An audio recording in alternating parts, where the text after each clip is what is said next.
What if you didn't have to open the Uber app to get a ride? Because I think we're already there. Hi, my name is Levi Spires. This is the Tip You in the App Daily Drive podcast. Today's Daily Drive podcast is brought to you by the Gig You app. My wife is the kind of person that needs to get to the airport 2+ hours early, because you never know, there could be a super long line at the TSA.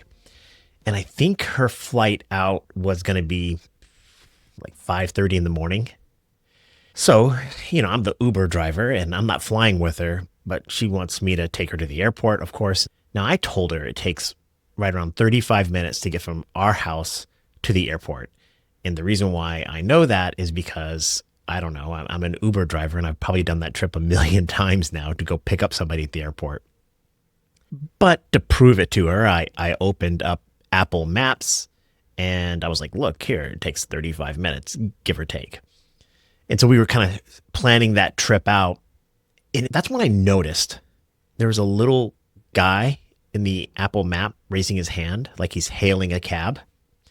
I didn't realize there was like a ride hailing link. So I click on that and it went out to Uber and Lyft and it sourced prices. And that really opened my mind. I realized you don't have to go into the Uber or Lyft app to start shopping for prices. Now, this is common in the travel industry already. If I want to fly somewhere, I can go to some sort of price aggregator, Hotwire or I don't know, Kayak, or I don't know, all the different ones. And they'll give me all the different prices for flights or hotels or rental cars. So this is pretty normal. But there's like two parts that are a little bit different. The interesting things to me about this is that it was built into the Apple main interface. Like this is part of Apple's software. It's not like a third party doing this. The other thing was it's shopping different options. Like you can use Uber or Lyft, or you can take the train, or you can do this. Now, where I live, out in the middle of the country, it doesn't matter. I could see this being really valuable in like a major city. Do I want to take the subway or a taxi or Uber or walk the 4 or 5 blocks in New York City? One of the more glaring things that I saw was the price difference. Basically, Lyft was $100 more. So here I am shopping to some extent inside of Apple Maps, the best way for me to get to the Syracuse airport. But the idea that Uber and Lyft were already built into it, that is the fundamental difference in my mind. Uber and Lyft, a lot of these gig apps are already aggregators. They basically are the middleman. They are the marketplace. If I want to get a ride from point A to point B, I could open my phone and open the Uber app or the Lyft app. Now you might open the Waymo app or the robotaxi app and you start to see all these different apps. And I know I am pretty like brand sensitive. Like I'm not going to open 5 different apps to shop for a ride. But already today we have the software and the interface to see 2 options. And I'm sure it'll be 3 or 4. I imagine if you're in San Francisco, you might get to see a Waymo or something else like that. But you start to see the future, and it makes me question 2 things. Number 1, where does this go for Uber? Uber's main selling point, in my opinion, is that it's an amazing app. It really is. And the way it basically gets drivers out on the road, pays them something, maybe not as much as we want, but it does pay us. And it also builds a marketplace for passengers to find rides. It's really, really good. Now you can do Uber Eats and there's other things you can do with it, but in terms of just basic ride share, it works really well between the maps, pricing, just building a marketplace. It's epic, but it's still just a middleman. The drivers are doing all the work and the passengers are the ones paying for it all. Uber just created this thing. And I think that thing, that marketplace, may not exist like that in the future? What if me and my wife are just trying to get my wife to the airport, and instead of opening my phone and opening up apps or whatever, I just go to my phone and I'm like, hey, my wife needs to get to the airport. And then Siri or Grok or ChatGPT goes out and starts to find the different solutions. Hey, Levi, you can drive her. You could wake up early and drive her, which of course that's what I ended up doing. Or but we did find an Uber or a Waymo. Do you want me to text your buddy to see if he has his car available? You can start to see an AI agent doing all of this work. And for me, it was always like this distant future. Like, yeah, is it really possible? But we start to use things like ChatGPT and you realize, wow, they are really good, especially if you give them all the information. But seeing it right there in Apple Maps makes me realize I could probably, there's probably just some sort of link missing, but it's like I should be able to say like, hey, Siri, order me a car. And Siri, knowing my budget, my wife's preferences for the quality of the vehicle, what time she needs to be there, whatever it is, goes out there and shops using Apple Maps, Uber and Lyft in my case. But you can see a future with Waymo, robotaxi, all these other ones in there, and just shopping for me, solving the problem for me. And I think this is a big problem for Uber because that's Uber's selling point. Uber says, we're really good at this. And I see Uber existing in that future, but now they're competing with a lot of other entities. Why can't Siri or this agent call different taxi companies for me? I mean, it has my phone. It's on my phone. I can just be like, hi, my name is Siri. I'm calling on behalf of Levi Spires. We're looking to get a ride from the airport. Can you give me prices for this time of day in the morning or whatever? And why can't the taxi company just have another AI agent responding to that phone call? So two AI agents are negotiating out the price. So the first really interesting thing that I think here is the challenge that Uber is going to have in a world where they no longer are the marketplace. And like I say, it seemed to me like it was a distant future, but now it looks like, and this functionality has probably existed a long time, but now I see like, you could see it happening. Then I started to think about what's my role as the Uber driver in all of this. Today, I download apps, Uber and Lyft, and I'm a driver. I'm on the receiving end of this shopping process. And the simple answer is like, well, I can just download all the different driving apps that need me to be a driver and do this. But, Waymo is proprietary. They have their own cars. They don't have drivers, so I'm not going to participate in that.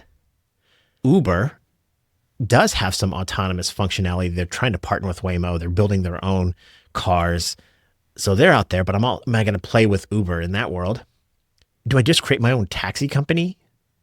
Buy 10 or 12 autonomous robotaxis myself and compete in that world?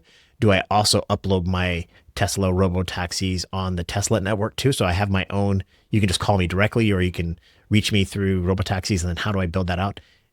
You could see the future changing. And I keep going back to the idea of the Jetsons. I know it sounds crazy, but when you're my age, even if you're a little bit older, you remember those cartoons, the Jetsons. And it was always like this future that never was going to exist. Robots in the home, flying cars, whatever it might be. You say, oh, make me pizza. And it makes you a pizza. But we're starting to taste a little bit of this all the time. And as a driver, there's a sense of urgency that I have in solving this. What will my future be? Because you start to see autonomous artificial intelligence chipping away at what we do.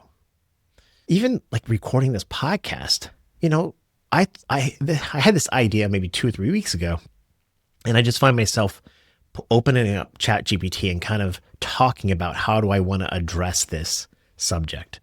and kind of going back and forth with it. And I ended up just like I do with all my podcasts, just turning the camera on, hitting record.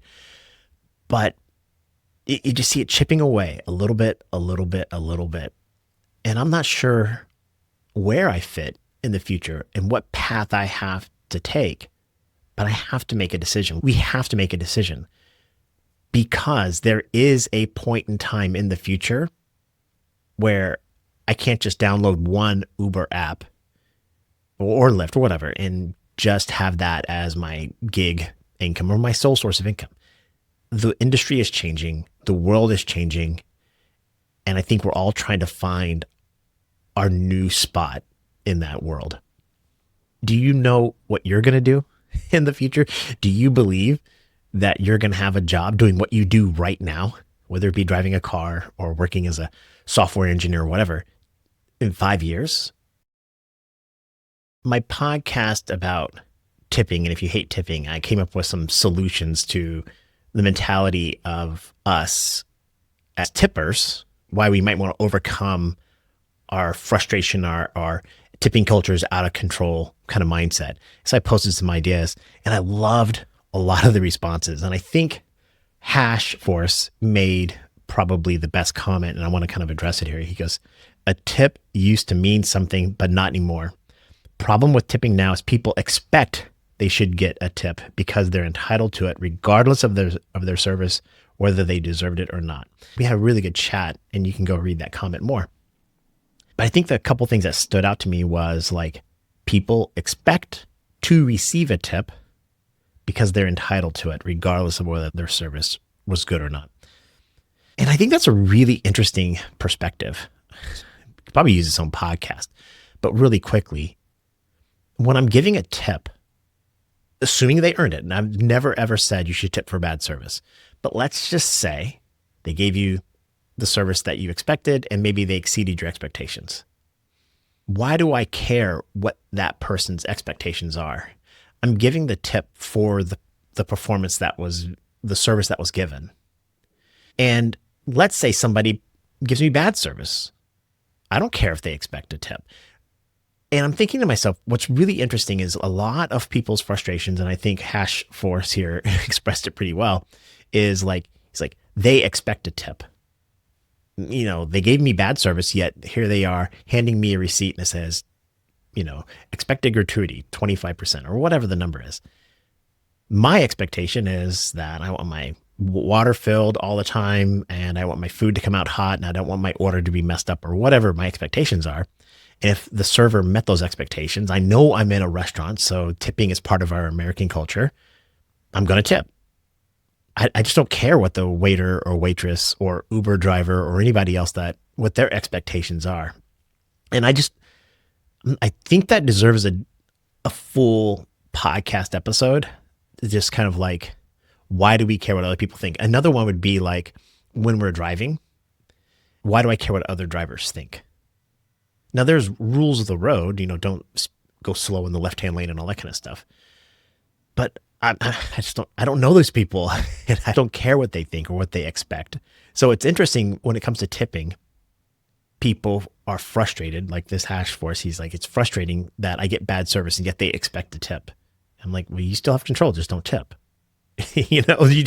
What do you care? Just don't tip. If they did well, tip. If they don't. So interesting. Okay. Another one was, do Uber drivers make good money? The hard Q pod.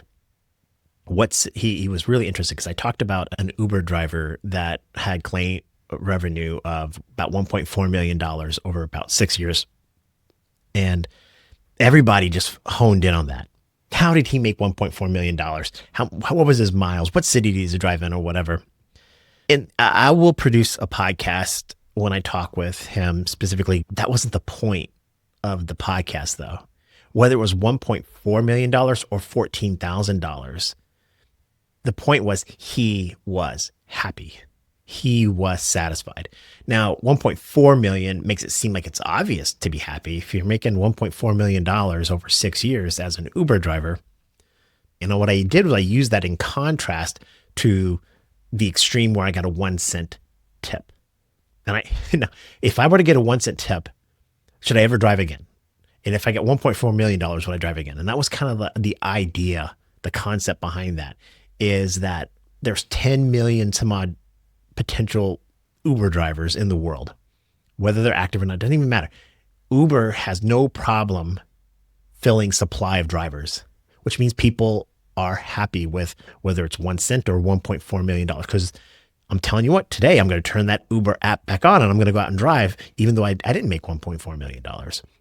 So I will give you as much as I can about this person's income, whatever they want to share. But I hope your takeaway is that he was happy with it. That was it. So I tried to create an extreme, a range to some extent. And that was the point of that particular piece. Okay, yes, my Tesla battery did die. It looks like it's only the 12-volt battery. However, they are doing some testing because it looks like it drained because there was a wiring issue. I have not heard back from the Tesla dealership, but it could be very expensive. So if you don't like Teslas or you don't like EVs, this is your chance to get all excited. So I had 158,000 miles. I may have a $500 plus repair battery on my Tesla. Now, the good news is the big battery is still really good. I expect that car to go 300,000 plus miles. So I'm halfway into it. It still has about an 82% battery load, where it used to be at 100%. Now it's at 82%. So my range is less. But yeah, the Tesla battery did die. I went out to go get in the car and that thing was a brick. It couldn't get the doors open, couldn't do anything. So you have to jumpstart it. There's some more to it. I'll make a whole video about the experience once I know exactly what's happening. But I did let everybody know through a post that it took place. So thank you for your questions, concerns, and your glee if you believe we should all be driving diesel trucks, not electric cars. Drivers for 2026, I want you to make as much money as possible, but I definitely want you to be safe, healthy, and happy. I want you to enjoy the ride. And yeah, I want you to know that I'm cheering for you. My name is Levi Spires. This is the Tip You in the App Daily Drive. Be well. Bye.